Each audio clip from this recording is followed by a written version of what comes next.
கீழ்க்கண்டவற்றுள் எது சரியான கூற்று? எந்தப் பொருளும் ஒளியின் வேகத்தைத் தாண்டாது. பழங்குடியினர் இருப்பிடம். பெயர்: ஜாராஸ், அந்தமான் நிக்கோபார் தீவுகள்.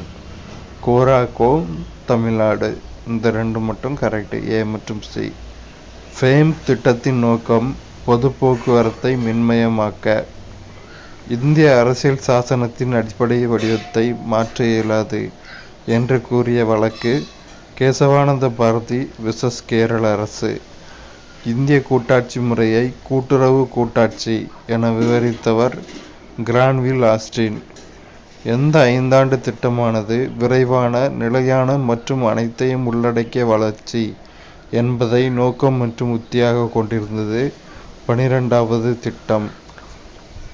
பின்வரும் பத்திரிகைகளில் மகாத்மா காந்தி ஆரம்பிக்காத அவரோடு தொடர்பற்ற பத்திரிகை Hindustan times.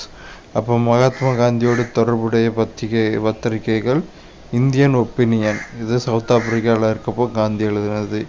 Young India, Navjivan. ஹீமோசோயின் எனும் நச்சுப்பொருள் நம் உடலில் செல்வதால் எந்த நோய் ஏற்படுகிறது? மலேரியா. பிரிட்டிஷ் அலுவலர்கள் யாரை கம்யூனிசத்தின் தலைமை குரு என்று அழைத்தனர்? ஜவஹர்லால் நேரு. அடுத்தோர் பொறுத்துக. பட்டியல் 1, பட்டியல் 2. சின்னசாமி. சுதந்திரம் சும்மா கிடைக்கவில்லை. கோபாலகிருஷ்ண பாரதி. நந்தனார் சரித்திர கீர்த்தனைகள். ராமலிங்கம். என் கதை. கா. திரவியம். தேசியம் வளர்த்த தமிழ். மறுமலர்ச்சி இயக்கம் எதனை முன்னெடுத்துகிறது?